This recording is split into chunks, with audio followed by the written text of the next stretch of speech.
नमस्कार। मैं एकता थकान स्पिरिचुअल यात्री एकता चैनल पे आप सबका स्वागत करती हूँ। आज का हमारा विषय लास्ट जो वीडियो था वो ही कंटिन्यू करेंगे हम कुंडलिनी जागरण के बारे में। तो कुंडलिनी एक्टिवेशन कैसे होता है और क्या होता है और क्या करना चाहिए, क्या क्या हमें ध्यान रखना चाहिए, ये सब बात हम कर रहे थे कि वैज्ञानिक तरीके से कुंडलिनी जागरण का क्या मीनिंग होता है। तो जैसे कि हमने समझा था, अगर आपने वो पिछली वीडियो नहीं देखी है तो लास्ट वीडियो आप पार्ट 1 ज़रूर देख लीजिएगा, ताकि आप ये जो अभी मैं बताने चाह रही हूँ वो बात को समझ सके और अच्छे से आप ज्वाइन कर पाए। तो जो हमने बात किया था कि ईदा, पिंगला और सुषुम्ना हमारी 3 नाड़ियाँ, बहुत वैसे तो हमारी बॉडी में 72,000 नाड़ियाँ होती है, लेकिन यहाँ पे हम मूलाधार चक्र में स्थित जो हमारे एनस और प्राइवेट पार्ट के बीच में, जहाँ पे ये ईदा, पिंगला और सुषुम्ना नाड़ी का, सुषुम्ना नाड़ी जो होती है वो एक बिल्कुल कुंडलिनी मार के बैठी होती है। जैसे एक सांप कुंडली मार के बैठा होता है, वैसे कुंडली मार के सुषुम्ना नाड़ी बैठी होती है और वो उसके जो मुख है वो नीचे की तरफ होता है।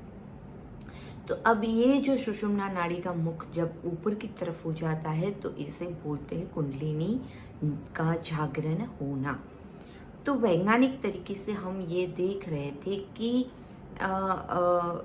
सुषुम्ना नाड़ी एक्टिवेट, जो ईदा और पिंगला नाड़ी है वो एक्टिवेट होती है, उसमें वायु का प्रवाह चलता है, तो एयर एलिमेंट का प्रवाह चलता है। वैसे जो मूलाधार चक्र है तो वो जब बैलेंस में आता है तब हमारे जो ये पंच तत्व होते हैं, पृथ्वी, वायु, जल, आकाश, अग्नि, ये जो सारे हमारे 5 एलिमेंट्स होते हैं वो मूलाधार चक्र के साथ साथ में बैलेंस्ड होते हैं जब कुंडलिनी जागरण का शुरुआत का समय होता है।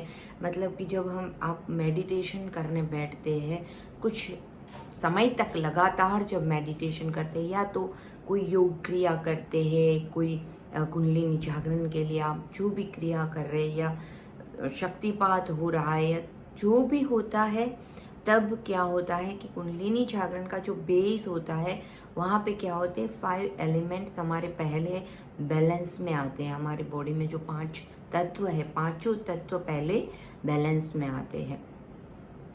जब ये सुषुम्ना नाड़ी जो कुंडलिनी मार के बैठी होती है मूलाधार चक्र में, और वो नीचे की तरफ अपना मुख रख के होती है, तो धीरे धीरे जैसे वो अवेकन होती है, जागृत होती है, वैसे वैसे हमारे साथ में अलग अलग घटनाएं घटित होने लगती है। मतलब कि हमें अलग अलग ध्यान में हमें अलग अलग अनुभूतियाँ होती है, बहुत बहुत सारी अनुभूतियाँ होने लगती है। अगर आपके मूलाधार में नेगेटिव वाइब्स ज़्यादा होते हैं तो हमें थोड़ा नेगेटिव अनुभूतियाँ होने लगती है। धीरे धीरे क्लीन होता जाएगा और हमें पूरा पॉजिटिव एनर्जी का अनुभव होगा। कभी हमें सूर्योदय होता हुआ दिखाई देगा, कभी हमें चंद्रमा, जब नाड़ी हमारी ईदा और पिंगला नाड़ी जो होती है वो सूर्य और चंद्र को दर्शाती है, तो ऐसे हमें स्टार्स दिखते हैं, हमें गॉड गॉडेस दिखते हैं। ऐसे धीरे धीरे धीरे धीरे करके हमें रहस्यमयी ऐसे दृश्य दिखने लगते हैं। हमें पहले जब हमारे तत्व, हमारे जो 5 एलिमेंट्स है वो बैलेंस होते हैं, उस समय हमें क्या दिखता है, हमें अग्नि दिख सकती है, पानी, जल दिख सकता है, या तो हमें ऐसे लगता है कि हमारा जो बॉडी है पूरा एकदम हल्का हो गया है और हम उड़ रहे हैं। जब वायु एलिमेंट बैलेंस होने लगता है तब हम उड़ रहे हैं, ऐसा फील करते हैं। कभी कभी हमें पूरा भारीपन लगता है, ऐसा लगता है जब हमारा अर्थ एलिमेंट बैलेंस होने लगता है तो हमें ऐसा लगता है कि पूरा बॉडी भारी भारी हो गया है, हैवीनेस फील होता है। ऐसे तत्व बैलेंस होते हैं। फिर धीरे धीरे जो कुंडलिनी का शुरुआती टाइम होता है तो क्या होता है, एक बाल के बराबर कुंडलिनी उठती है। ऐसा नहीं है कि फट से सीधा कुंडलिनी उठ जाए और अवेकन हो जाए और हमें फील होने लगे, ऐसे नहीं होता है।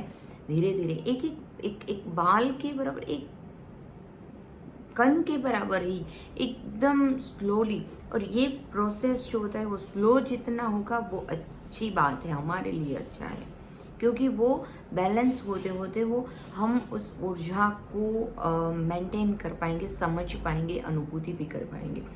तो क्या होता है, एक बाल के बराबर कुंडलिनी अवेकन होती है, उठती है उठती है उठती है, ऐसे करते हुए पूरी कुंडलिनी उठती है। तो जैसे जैसे धीरे धीरे उठती है ना, तो क्या होता है 24 घंटे में ये जो कुंडलिनी जो नाड़ी है, सुषुम्ना नाड़ी है, वो ऐसे जहाँ पे स्थित है वहाँ की एक मांस होता है हमारा। जैसे ये मेरा बोन है तो यहाँ पे मांस होता है अंदर, ऐसे मांस के बीच में से ये धीरे धीरे उठती है। तो क्या होता है 24 घंटे में ये जो मांस का एक एक बाल बराबर कुंडलिनी उठी, वहाँ पे थोड़ी जगह बनी, जो जगह बनी वो 24 घंटे में वहाँ पे मांस का लेयर आ जाएगा। तो क्या होगा, कुंडलिनी वापस नहीं जाएगी, फिर धीरे से फिर से उठेगी, फिर से मांस का परत बन जाएगा। ऐसे करके करते 24 घंटे में ये मांस का जो आ जाता है, मसल्स जो आ जाता है, वहाँ मांस जो आ जाता है, बढ़ जाता है, वहाँ फैट होता है या मसल्स होते हैं, जो भी बोले आप, वहाँ भर जाता है।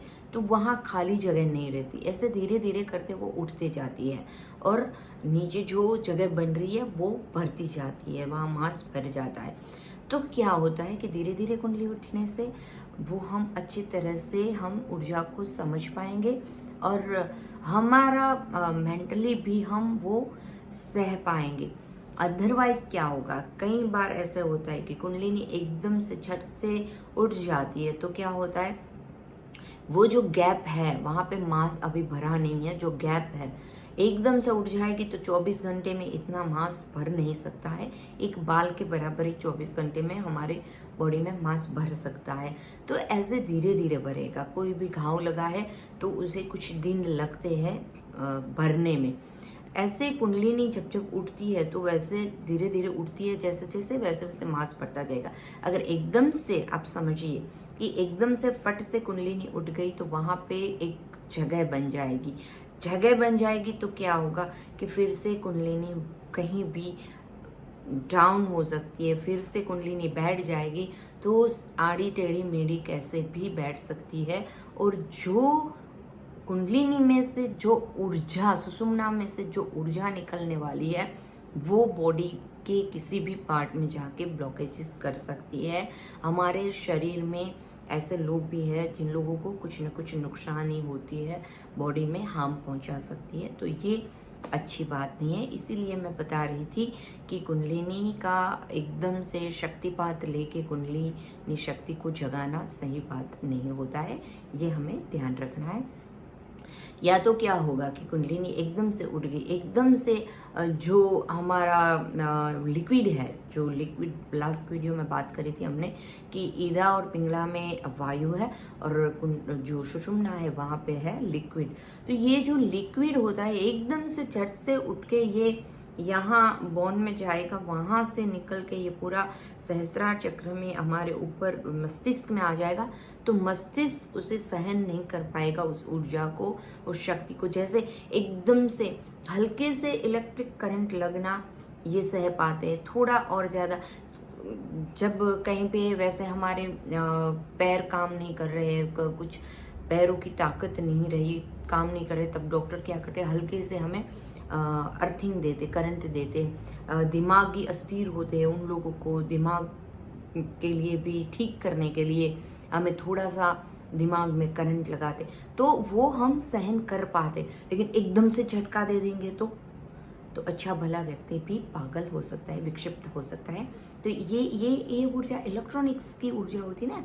हमारे बॉडी में क्या होता है, प्रोटॉन, न्यूट्रॉन और इलेक्ट्रॉनिक ऊर्जा जो होती है, एकदम से जो ऊर्जा आ जाती है तो ये क्या होता है, ये एक करंट के टाइप का लगता है और हमारा मस्तिष्क इसे सहन नहीं कर पाता और हम विक्षिप्त भी हो सकते हैं। हमारी दिमागी हालत, कई लोग, बहुत सारे कई लोग ऐसे हैं, कई लोग जो होते हैं बाबा साधु बन गए हैं, अखोरी बन गए हैं, पूरे धुत हालत में रहते हैं, वो कुछ न गालियाँ बकते रहते हैं, कुछ न कुछ करते रहते हैं। तो क्या होता है कि वो लोग ये जो शक्ति जगी है, ऊर्जा जो जगी है, ऊर्जा जगा ली, एक्टिवेट हो गया, लेकिन वो सहन नहीं कर पाते हैं और विक्षिप्त हालत हो जाती है।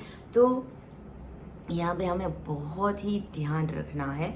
जैसे जैसे धीरे धीरे कुंडलिनी उठती है, धीरे धीरे ये ऊर्जा ऊपर उठती है, एक एक चक्र को ओपन करके जैसे जैसे आती है वो एक एक चक्र को फील करते हैं, एक एक चक्र में जो भी नेगेटिव वाइब्स है वो दूर होते हैं, पॉजिटिव जो ऊर्जा आती है वो चक्र एक्टिवेट होता है। यहाँ पे क्या होता है, एक कहा जाता है कि जैसे मूलाधार चक्र में जो सिद्धियाँ बैठी होती है वो भी आपसे कनेक्ट हो जाएगी जब ये कुंडलिनी शक्ति अवेकनिंग होगी। तो ये जो सिद्धियां है वहाँ पे अटक नहीं जाना है, हमें रुक नहीं जाना है। हमें अगर सिद्धियां प्राप्त करनी है तो इट्स ओके, वहाँ पे आप रुक जाएंगे, वहाँ पे आपका आगे का मार्ग बंद हो जाएगा, आगे की प्रोसेस नहीं होगी।